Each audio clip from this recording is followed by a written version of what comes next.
കൃഷ്ണ ഗുരുവായൂരപ്പ ശരണം. ഗുരുവായൂരപ്പൻ്റെ ഉച്ചപൂജയും കളഭാലങ്കാരമൊക്കെ കഴിഞ്ഞു. നട തുറന്നു കേട്ടോ.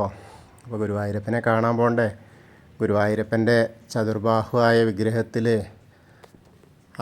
ഏത് രൂപത്തിലാണ് ഭഗവാൻ കാത്തിരിക്കണമെന്ന് അറിയില്ല. നമുക്ക് പോയി നോക്കാം. ആദ്യം തന്നെ കിഴക്കേ നടയിലുള്ള മഞ്ജുളാലിൻ്റെ അവിടെ വന്ന് മഞ്ജുളാലിനെ ഒന്ന് പ്രദക്ഷിണം ചെയ്യാം. അത് കഴിഞ്ഞിങ്ങനെ വരാം. അങ്ങനെ വന്ന് മഞ്ജുള വാരസ്യാരെയൊക്കെ ഒന്ന് സ്മരിച്ച് നമ്മളിങ്ങനെ വരുമ്പോൾ അത്തിമര ഗണപതി ക്ഷേത്രത്തിൽ വരിക. അത്തിമര ഗണപതി ക്ഷേത്രത്തിൽ വന്നിട്ട് ഗണേശനെ കണ്ട് തൊഴുക. നമ്മൾ ഇന്നും ലൈവ് ഉണ്ടാവും കേട്ടോ. അപ്പോൾ എല്ലാവരും വൈകുന്നേരം വരിക. ഏകദേശം ഒരു 5:30-6 മണിയാകുമ്പോൾ വരാമെന്നാണ് വിചാരിക്കുന്നത്. അങ്ങനെ നമ്മളവിടെ വന്ന് തൊഴുത് നേരെ അങ്ങനെ നമ്മൾ ഗോപുരവാതിൽ കടന്ന് അകത്തേക്ക് വരിക. അപ്പോൾ അകത്തേക്ക് വരുമ്പോൾ കൊടിമരത്തിൻ്റെ മുകളിലുള്ള അലങ്കാരമൊക്കെ കാണാം. പിന്നെ വലിയ ബലിക്കല്ലും അതേപോലെ ഗജരാജൻ കേശവൻ്റെ 2 കൊമ്പുകൾ സ്വർണം കെട്ടിയത്, അതേപോലെ നടുക്കിൽ മഹാലക്ഷ്മി ദേവി, അതൊക്കെ കണ്ട് തൊഴുത് നമ്മൾ ആ വാതിൽപ്പടി അങ്ങോട്ട് കയറുമ്പോൾ ഇടത് ഭാഗത്തുള്ള മേൽപ്പത്തൂരിൻ്റെ പീഠം കാണാം, വിളക്കും കാണാം. അതേപോലെ വലതേ സൈഡിലുള്ള ആദ്യത്തെ തൂണും. ഇന്നിപ്പോൾ എന്താ വെച്ചാൽ ശുദ്ധി ചടങ്ങുകളോ ഒക്കെ ഉണ്ടാവുക കാരണം ഭാഗമൊക്കെ അഴിയും കുറ്റിയൊന്നുമില്ല. അതുകൊണ്ട് സുഖമായിട്ട് ദർശനമാണ്. തിരക്കുണ്ടായിരുന്നില്ല എന്ന് തന്നെ പറയാം. പക്ഷേ പുണ്യാഹമൊക്കെ ആയ കാരണമാണ് തിരക്ക് കൂടിയത്. അത് കാരണം കൊണ്ടുള്ള ആ ഒരു തിരക്ക് എന്നല്ലാതെ വേറെ ഒന്നുമില്ല. അപ്പോൾ അങ്ങനെ നമുക്ക് കാണാനുള്ള എന്താ വെച്ചാൽ ഗുരുവായൂരപ്പൻ്റെ ശ്രീലകത്തെ രൂപമാണ്. അത് ആകെ അങ്ങോട്ട് തിളങ്ങാണ്. എങ്ങനെയെന്നാ പറയുക, ഭയങ്കര തിളക്കം. ശരിക്കും പറഞ്ഞാൽ ആകെ മഞ്ഞ കളറിങ്ങനെ, മഞ്ഞ എന്ന് പറഞ്ഞാൽ സ്വർണ്ണ കളറിങ്ങനെ തിളങ്ങാണ്. അപ്പോൾ കാണാനുള്ള കാഴ്ച എന്ന് പറഞ്ഞാൽ അതൊരു വലിയ കാഴ്ചയാണ്. അപ്പോൾ നമ്മളിങ്ങനെ നോക്കുമ്പോൾ ഒരു ആനയെ കാണാണ്ട്, ആനപ്പുറത്ത് ഒരാളിങ്ങനെ ഇരിക്കണു, നമ്മുടെ പൊന്നുണ്ണിക്കണ്ണൻ. അത് മാത്രമല്ല ഗുരുവായൂരപ്പൻ്റെ തിടമ്പായിട്ടാട്ടോ ഇന്ന് കാഴ്ച. ശീവേലിയാണ് കേട്ടോ. ശീവേലിയിലാണ് നമ്മുടെ പൊന്നുണ്ണിക്കണ്ണൻ. ആ കേശവൻ്റെ പുറത്തേ നമ്മൾ ഇന്നലെ അങ്ങനെ പറഞ്ഞിരുന്നില്ലേ, കേശവൻ ആനയുടെ പുറത്ത് ഇങ്ങനെ കയറിയ ഉണ്ണിക്കണ്ണൻ. ആ ഉണ്ണിക്കണ്ണൻ തന്നെ കേട്ടോ. നല്ല രസം. ആ കേശവൻ ആനയുടെ പുറത്ത് കയറിയിരിക്കണ ഉണ്ണിക്കണ്ണനെ പോലെ തന്നെ അത്രയും പ്രൗഢമായിട്ടുള്ള ഇരുത്താണ്. ഗുരുവായൂരപ്പൻ്റെ തിടമ്പ് ഏറ്റിയിട്ട് ഇങ്ങനെ ഇരിക്കുകയാണ്. എല്ലാവരും കണ്ടോളൂ എന്ന് പറഞ്ഞിട്ടേ നമ്മൾ ഇന്നലെ ഭക്തരെയൊക്കെ കാണാൻ വേണ്ടി പുറത്തേക്കൊക്കെ വരണ്ടേ എന്നൊക്കെ ചോദിച്ചു ഒരു ഷോർട്സിൽ. അതേപോലെ തന്നെയാണ് ഇന്നിപ്പോൾ പുറത്തു കൂടെ അങ്ങനെ വന്ന് എല്ലാവർക്കും ദർശനം നൽകുന്ന ആ ഒരു കാഴ്ചയാണ് ഭഗവാന്റെ ശ്രീലകത്ത് കാണുന്നത് കേട്ടോ. എങ്ങനെ പറഞ്ഞാലും മതിയാവില്ല, അത്രയ്ക്ക് മാത്രം ഹൃദ്യമായ ഒരു കാഴ്ച. വളരെ മനോഹരം എന്ന് പറഞ്ഞാൽ ഇനിയിപ്പോൾ അതിലും വലിയ വാക്കെന്താ ഉപയോഗിക്കാനില്ല, അത്രയ്ക്ക് മനോഹരമാണ്. അപ്പോൾ എല്ലാവരും ഭഗവാന്റെ ശ്രീലകത്തേക്ക് നോക്കിയിട്ട് ആ സോപാനപ്പടിയിൽ നിന്ന് കാണുകയാണ്, തൊഴുകയാണെന്ന് അങ്ങനെ വിചാരിച്ച് കണ്ടോളൂ കേട്ടോ. നമ്മുടെ പൊന്നുണ്ണിക്കണ്ണൻ്റെ ആ മുഖഭാവം, പീലിത്തിരുമുടിയൊക്കെ കെട്ടിയിട്ടുണ്ട്. അതേപോലെ തിരുമുടി മാലകളുണ്ട്, കൈവളകൾ, തോൾവളകൾ കാണാണ്ട്, എന്താ വെച്ചാൽ കാൽപാദങ്ങൾ കാണാണ്ട്, കാൽത്തളകളൊക്കെ കാണാണ്ട്, 2 പാലും ഇങ്ങനെ ഇട്ടിട്ട് ഇങ്ങനെ അപ്പുറത്തും ഇപ്പുറത്തും കാലിട്ടിരിക്കുന്ന പൊന്നുണ്ണിയാണ്. അങ്ങനെ കാണുന്ന കാഴ്ചയാണ്. അതേപോലെ തന്നെ തിരുമുടി മാലകളുണ്ട് 2 വെളുത്ത പൂവിനാണ് കൂടുതൽ പ്രാധാന്യം. വെളുത്ത പൂവും തുളസിയും. അതേപോലെ വെളുത്ത പൂവ്, തുളസി ചെറുതായിട്ട് തെച്ചി, അങ്ങനെയുള്ള ഉണ്ടമാല. നല്ല രസം. എത്ര മേൽ പറഞ്ഞാലും മനസ്സിലാവില്ല. അതേപോലെ വളയം പോലത്തെ മാല, പതക്കം പോലത്തെ മാല, ഒരു ഗോപീതിലകം, അതേപോലെ തിരുനെറ്റിയിൽ ഗോപീതിലകം. അങ്ങനെ കണ്ണനാണോ ചന്തം, ആനയാണോ ചന്തം, ഗുരുവായൂരപ്പൻ്റെ തിടമ്പാണോ ചന്തം എന്നൊന്നും വേറിട്ട് പറയാൻ പറ്റാത്ത അത്രയ്ക്കും ചന്തമായിട്ടുള്ള കാഴ്ചയാണ്. അപ്പോൾ എല്ലാവരും ആ ഗുരുവായൂരപ്പൻ്റെ ശ്രീലകത്തേക്ക് നോക്കിയിട്ട് ഇന്നത്തെ അലങ്കാരം കണ്ടോളൂ, ഗുരുവായൂരപ്പനെ പ്രാർത്ഥിച്ചോളൂ കേട്ടോ. സോപാനപ്പടിയിൽ നിന്ന് പ്രാർത്ഥിക്കുകയാണെന്ന് മനസ്സുകൊണ്ട് അങ്ങനെ വിചാരിക്കുക. അപ്പോൾ ഗുരുവായൂരപ്പൻ്റെ അനുഗ്രഹം നമ്മളിലേക്ക് ഇങ്ങനെ എത്തും. അങ്ങനെ തൊഴുതിറങ്ങിയ പിന്നെ കാണുന്നത് സോപാനപ്പടിയിൽ നിന്ന് ഇറങ്ങിയിട്ട് അഗ്നികോണിലുള്ള ബലിക്കല്ലും അതേപോലെ തിടപ്പള്ളിയൊക്കെ നോക്കി തൊഴുത് ആലിലെ കണ്ണനെയൊക്കെ കണ്ട് തൊഴുത് ഇങ്ങനെ സപ്തമാതാക്കളുടെ അവിടെ ഒന്ന് തൊഴാം. അധികം തിരക്കേ ഇല്ല അങ്ങനെ. പക്ഷേ കുറച്ച് വരാനുണ്ട്, എന്നാലും പുണ്യാഹത്തിൻ്റെ ആയ കാരണമാണ് ഇത്ര തിരക്ക്. അപ്പോൾ നമുക്കങ്ങനെ ഗണേശൻ്റെ അടുത്തേക്ക് വരാം. ഗണേശൻ്റെ അടുത്ത് വരുമ്പോഴോ അവിടെ അതിമനോഹരമായ കാഴ്ച കേട്ടോ. ആ മുഖമൊക്കെ ഇങ്ങനെ ചന്ദന ചാർത്ത് ആയിട്ടുണ്ട്, കൊമ്പ് തുമ്പി കൈയൊക്കെ ഇങ്ങനെ ഉണ്ട്, അതേപോലെ കിരീടം ചാർത്തിയിട്ടുണ്ട്, അതേപോലെ ആ വെളുത്ത പൂവും തുളസിയൊക്കെ ആയിട്ടുള്ള വലിയ മാല ഉണ്ട്, ഉണ്ടമാല ഇങ്ങനെ ചാർത്തിയിട്ടുണ്ട്. അങ്ങനെ നല്ല രസമായിട്ടുള്ള കാഴ്ച. അതേമാതിരി വലിയ സ്വർണത്തിൻ്റെ മാല ചാർത്തിയിട്ടുണ്ട്, പിന്നെ ധാരാളം പൂക്കളുണ്ട്. അപ്പോൾ ഗണേശനെ പ്രാർത്ഥിക്കാം, എല്ലാവരും കൂടെ പ്രാർത്ഥിച്ചോളൂ. ഏകദന്തം മഹാകായം തപ്തകാഞ്ചന സന്നിഭം ലംബോദരം വിശാലാക്ഷം വന്ദേഹം ഗണനായകം. അത് കഴിഞ്ഞ് സരസ്വതീ ദേവീനെ കാണുക, സരസ്വതി അറയിലേക്ക് നോക്കിയിട്ട്. സരസ്വതീ നമസ്തുഭ്യം വരദേ കാമരൂപിണി വിദ്യാരംഭം കരിഷ്യാമി സിദ്ധിർഭവതു മേ സദാ. അത് കഴിഞ്ഞിങ്ങനെ വരുമ്പോൾ ആ കോർണറിലെത്തിയ ചെറിയ ഗണേശനെ ഒന്ന് തൊട്ട് തലോടാം. അവിടെയും മാലകളുണ്ട്, ചുവന്ന മാല ചാർത്തിയിരുന്ന് എല്ലായിടത്തും മാല ഉണ്ട് കേട്ടോ. അങ്ങനെ ഗണേശനെ കാണാം. മത്സ്യം, കൂർമ്മം, വരാഹം, നരസിംഹം വരെയുള്ള രൂപങ്ങളിലൊക്കെ മാലകൾ ചാർത്തിയിട്ടുണ്ട്. അത് കഴിഞ്ഞ് മേൽശാന്തിൽ അവിടെ വന്ന് നോക്കിയാലോ, ഇന്ന് കാണാനുള്ളതേ ഇതൊക്കെ ചെയ്ത ആ കളഭാലങ്കാരമൊക്കെ ചെയ്തത് ആരാന്നറിയോ? നമ്മുടെ പഴയം നാരായണോദിക്കനാണ്. വളരെ നന്നായിട്ടുള്ള ഒരു കാഴ്ച. അപ്പോൾ അദ്ദേഹം അവിടെ ഇരിക്കണു. അദ്ദേഹത്തിൻ്റെ അടുത്ത് നിന്ന് അർച്ചന പ്രസാദമൊക്കെ വാങ്ങാം. അത് കഴിഞ്ഞ് ആ വാമന രൂപവും ഗജേന്ദ്രമോക്ഷത്തിൻ്റെ രൂപമൊക്കെ കാണാം.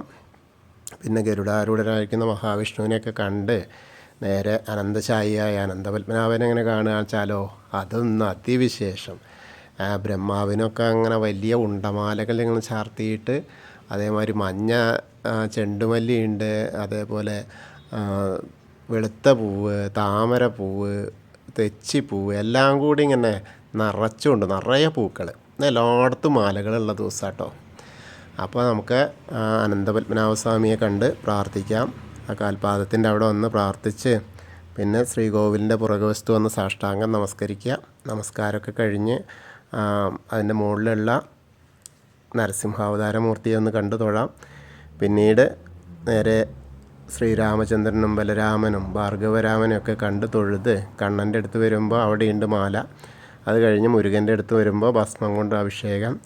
അങ്ങനെ ഹനുമാൻ സ്വാമിയുടെ അടുത്ത് വരുമ്പോൾ അയ്യോ ഒന്ന് മാല ഇല്ല കേട്ടോ, ഒരു മാലയില്ല. കുറച്ച് കുങ്കുമം അതാ ഇപ്പാരോ അങ്ങനെ അഭിഷേകം ചെയ്യണം, അത്രയേ ഉള്ളൂ. എന്നാലും നമുക്ക് ഹനുമാൻ സ്വാമിയെ പ്രാർത്ഥിക്കാം. ത്വമസ്മിൻ കാര്യനിര്യാഗേ പ്രമാണം ഹരിസത്തമ ഹനുമാൻ യജ്ഞമാസ്തായ ദുഃഖക്ഷയകരോ ഭവ മനോജവം മാരുതതുല്യവേഗം ജിതേന്ദ്രിയം ബുദ്ധിമതാം വരിഷ്ടം വാദാത്മജം വാനരയൂതമുഖ്യം ശ്രീരാമദൂതം ശിരസാ നമാമി. ബുദ്ധിർബലം യശോധൈര്യം നിർഭയത്വം അരോഗത അജാഡ്യം വാക്പടുത്തം ഹനുമസ്മരണാത് ഭവേത്. ഓം നമോ ഭഗവതേ ആഞ്ജനേയായ മഹാബലായ സ്വാഹ. അങ്ങനെ ഹനുമാൻ സ്വാമിയെ കണ്ട് പ്രാർത്ഥിച്ച് ആ രാധാകൃഷ്ണ വിഗ്രഹവും കാളിയമർദ്ദന രൂപവും വെണ്ണക്കണ്ണനെയൊക്കെ കണ്ട് തൊഴുത് ഓവിൻ്റെ അവിടെ വന്ന് പ്രാർത്ഥിക്കാം. പിന്നെ താമരക്കണ്ണനെ, കൽപ്പകവൃക്ഷത്തിൻ്റെ ചോട്ടിലിരിക്കുന്ന താമരക്കണ്ണനെ കണ്ട് തൊഴുത് നേരെ കിഴക്ക് വശത്തേക്ക് മുകളിലേക്ക് നോക്കിയാൽ കൊടിമരം അങ്ങനെ കാണാം. എന്ത് രസമായിട്ട് ആ കൊടിമരം ഇങ്ങനെ കാണണം. അത് കഴിഞ്ഞ ആ മണിക്കിണർ, അതേപോലെ നൃത്ത അറയിൽ അത് ആ കടാവിളക്ക് ഇങ്ങനെ കത്തണു. അങ്ങനെ അവിടെയൊക്കെ കണ്ട് തൊഴുത് കുറൂരമ്മ, നാരദർ, അതേപോലെ മേൽപ്പത്തൂർ, വസുദേവരൊക്കെ കണ്ട് തൊഴുത് നമ്മളിങ്ങനെ പുറത്തേക്ക് വടക്കേ നടയിൽ കൂടെ പുറത്തേക്ക് വരിക. അങ്ങനെ ചന്ദനവും തീർത്തൊക്കെ കൊടുക്കുന്ന പ്രസാദ കൗണ്ടറിൻ്റെ അവിടെ വന്ന് അതൊക്കെ വാങ്ങി ഇടത്തരികത്ത് കാവിലെ ഭഗവതിയെ കാണാനായിട്ട് ഇങ്ങനെ പോരാം. ഭഗവതിയുടെ അവിടെ ഒന്നും ആരും ഇല്ല കേട്ടോ. അങ്ങനെ വന്ന് നോക്കുമ്പോൾ നമുക്ക് കാണാനുള്ളത് ഭഗവതിക്ക് ഗോളക തന്നെയാണ്, കിരീടമുള്ള ഗോളക. പിന്നെ ചുവന്ന പട്ട്, ഇങ്ങനെ ചുവന്ന മിന്നുന്ന പട്ടാണ് ചാർത്തിയിട്ടുള്ളത്. അതേപോലെ പുറത്തൊക്കെ അങ്ങനെ ചുവപ്പ് പട്ടാണ്, ചുവപ്പ് പട്ടിലിങ്ങനെ അതും ചുവന്ന പൂവും കുറച്ച് വെളുത്ത പൂവൊക്കെ ഇങ്ങനെ ആയിട്ട്, അധികം പൂക്കളില്ല. അപ്പോൾ ഭഗവതീനെ പ്രാർത്ഥിക്കുക കേട്ടോ. സർവമംഗളമംഗല്യേ ശിവേ സർവാർത്ഥസാധികേ ശരണ്യേ ത്രയംബകേ ഗൗരി നാരായണി നമസ്തുതേ. അങ്ങനെ അമ്മയെ കണ്ട് തൊഴുത് നമ്മളങ്ങനെ വടക്ക് പടിഞ്ഞാറ് ഭാഗത്തെത്തിയാൽ മമ്മിയൂരപ്പനെ കണ്ട് തൊഴാൻ വേണ്ടി തിരിഞ്ഞു നിൽക്കുക. എന്നിട്ട് മമ്മിയൂർ പോയിട്ട് ദർശനം കിട്ടുന്ന പോലെ മനസ്സിൽ സങ്കല്പിച്ച് മമ്മിയൂരപ്പനെ മനസ്സിൽ സങ്കല്പിക്കുക. നമഃശിവായ നമഃശിവായ നമഃശിവായ എന്നുള്ള പഞ്ചാക്ഷരി മന്ത്രം ജപിക്കുകയും ചെയ്യുക. അപ്പോൾ നമുക്ക് അവരുടെ ആ മമ്മിയൂർ പോയ ദർശനം കിട്ടിയ പോലെയാവും. അങ്ങനെ അവിടെ ഒന്ന് പ്രദർശനം ചെയ്ത് നമ്മളിങ്ങനെ കൊടിമരത്തിൻ്റെ അവിടെ വന്ന് വീണ്ടും ഒരിക്കൽ കൂടി ഭഗവാന്റെ ശ്രീലകത്തേക്ക് നോക്കിയിട്ട് ആ ഗുരുവായൂരപ്പൻ്റെ വിഗ്രഹം പിടിച്ചിരിക്കുന്ന ശിവേലി വിഗ്രഹം പിടിച്ചിരിക്കുന്ന ഉണ്ണിക്കണ്ണനെ, ആനയുടെ പുറത്ത് ഇങ്ങനെ ഇരിക്കുന്ന ഉണ്ണിക്കണ്ണനെ ഇങ്ങനെ കണ്ട് തൊഴുത് നമുക്കവിടെ നമസ്കരിച്ച് കൂത്തമ്പലത്തിൽ വന്നിട്ടും ഒന്ന് നമസ്കരിക്കാൻ കിടാവിളക്ക് ഇങ്ങനെ കത്തി നിൽക്കുന്നുണ്ടാവും. അത് കഴിഞ്ഞ് നമ്മൾ അയ്യപ്പസ്വാമിയുടെ അടുത്തേക്ക് വരിക. ഒരു കുറച്ച് ചോറ് കൊണ്ട് തിരക്കേ ഉള്ളൂ കേട്ടോ. അങ്ങനെ ചോറ് കൊടുത്ത കുട്ടികളുടെ ബാക്കിയൊന്നും വലിയ തിരക്കില്ല. അങ്ങനെ അയ്യപ്പസ്വാമീനെ നോക്കുമ്പോഴേ കാണാനുള്ളത് കളഭം തന്നെ ഇല്ല കേട്ടോ. അങ്ങനെ പ്രത്യേകിച്ച് ഒരു കളഭത്തിൻ്റെ ഒരു അംശം കുറച്ചെന്തോ ഉണ്ട് എന്നുള്ളത് അത്രയേ ഉള്ളൂ. നല്ലൊരു കിരീടം വെച്ചിട്ടുണ്ട്. പിന്നെ ഒരു 3 ഗോപീതിലകങ്ങൾ 2-3 ഉണ്ട്. ഒന്ന് നെറ്റിയിലും ഉണ്ട്, ബാക്കി 2 സൈഡിലും ഉണ്ട്. പിന്നെ കാണാനുള്ളത് കുറച്ച് പൂക്കളും, അത്ര മാത്രമേ ഉള്ളൂ. അതേമാതിരി കുറച്ച് പൂക്കൾ കൂടുതലുണ്ട്. പിന്നെ കറുപ്പുമുണ്ട് ഉണ്ടെന്ന് ഇങ്ങനെ വിചാരിക്കാം. അത്രയ്ക്കേ കാണാനുള്ളൂ, വേറെ കാണാനില്ല. എന്നാൽ പൂക്കള കൊണ്ട് ഇങ്ങനെ നിറഞ്ഞിട്ടേ വേറെ ചന്ദനത്തിൻ്റെ യാതൊരു ഇതുമില്ല. ചന്ദനാഭിഷേകം ഒന്നും നടന്നിട്ടില്ല, അതുകൊണ്ട് അലങ്കരിച്ചിട്ടില്ല. എന്നാലും അയ്യപ്പസ്വാമിയെ കാണാൻ നല്ല രസമാണ് കേട്ടോ. നമുക്ക് പ്രാർത്ഥിക്കാം. കാരണം എന്താ വെച്ചാൽ ലോക്കറ്റൊക്കെ ഉണ്ട്, നെക്ലസ്, മാലയൊക്കെ സ്വർണത്തിൻ്റെയൊക്കെ ചാർത്തിയിട്ടുണ്ട്. അതുകൊണ്ട് ഇങ്ങനെ തിളക്കമുണ്ട്. അപ്പോൾ അയ്യപ്പസ്വാമിയെ പ്രാർത്ഥിക്കാം. ഭൂതനാഥ സദാനന്ദ സർവഭൂതദയാപര രക്ഷ രക്ഷ മഹാബാഹു ശാസ്തേ സ്തുഭ്യം നമോ നമ. അങ്ങനെ അവിടെ പ്രദക്ഷിണം ചെയ്ത് വന്ന് പടിഞ്ഞാറ് നടയിലുള്ള ദീപസ്തംഭത്തിൻ്റെ മുകളിലുള്ള ഗരുഡധ്വജ വേണുഗോപാലിനെയും അതേപോലെ കൊടിമരത്തിൻ്റെ മുകളിലുള്ള ഗരുഡധ്വജനെയും കണ്ടു തൊഴാം. അങ്ങനെ കണ്ടു തൊഴുത് ആ ദീപസ്തംഭത്തിൻ്റെ ആ വേണുഗോപാലം നല്ല രസമായിട്ടുണ്ട് കേട്ടോ. നല്ല ഒക്കെ ഇങ്ങനെ എന്താ പറയുക, എണ്ണയുടെ കറയൊക്കെ ഒന്ന് കഴുകിയിട്ട് നല്ല വൃത്തിയായിട്ടുണ്ട്. അപ്പോൾ നന്നായിട്ട് തിളങ്ങുന്നുണ്ട്, അപ്പോൾ കാണാം. പിന്നെ ആ ഗോപുരത്തിൻ്റെ മുകളിൽ, ആ കൊടിമരത്തിൻ്റെ മുകളിലുള്ള ഗരുഡധ്വജനെയും കണ്ട് തൊഴുത് പടിഞ്ഞാറ് നടയക്കുള്ള പുറത്തേക്ക് വരിക.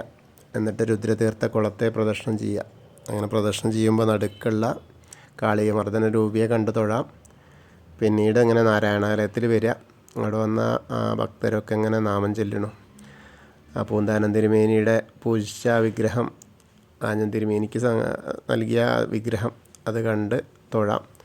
പിന്നീട് നമ്മൾ ഭഗവതി നടയിലും അതേപോലെ ദീപസ്തംഭത്തിലെ വലിയ ദീപസ്തംഭത്തിൻ്റെ അവിടെ കിഴക്കേ നടയിൽ വന്നിട്ട് ഭഗവാന്റെ ശ്രീലകത്തേക്ക് ഒന്നുകൂടി നോക്കി തൊഴുത് നമ്മൾ തെക്കേ നടയിലേക്ക് വരുന്നു. തെക്കേ നടയിൽ വന്ന് കൂവളത്തെ ഒന്ന് പ്രദക്ഷിണം ചെയ്യുക. പ്രദക്ഷിണം ചെയ്യുമ്പോൾ മഹാദേവനും പാർവതീദേവീനും മനസ്സിൽ വിചാരിക്കുക. അപ്പോൾ അവരുടെ അനുഗ്രഹം നമുക്ക് ലഭിക്കും. അപ്പോൾ നമ്മൾ ഇന്നത്തെയും ഗുരുവായൂരപ്പൻ്റെ ഉച്ചപൂജയും കളഭാലങ്കാരവും ഒക്കെ കണ്ടു തൊഴുതു. എല്ലാവർക്കും ഗുരുവായൂരപ്പൻ്റെ അനുഗ്രഹം ലഭിക്കും. കൃഷ്ണായ വാസുദേവായ ഹരയേ പരമാത്മനെ പ്രണതക്ലേശനാശായ ഗോവിന്ദായ നമോ നമ. ഹരേ കൃഷ്ണ. ഗുരുവായൂരപ്പാ ശരണം. അതുപോലെ നമ്മളോട് പ്രാർത്ഥിക്കാൻ പറഞ്ഞ എല്ലാവർക്കും അവരവരുടെ കാര്യങ്ങളൊക്കെ നേടിക്കൊടുക്കാൻ ഗുരുവായൂരപ്പൻ തുണയാകട്ടെ എന്ന് നമുക്ക് പ്രാർത്ഥിക്കാം. ഹരേ കൃഷ്ണ.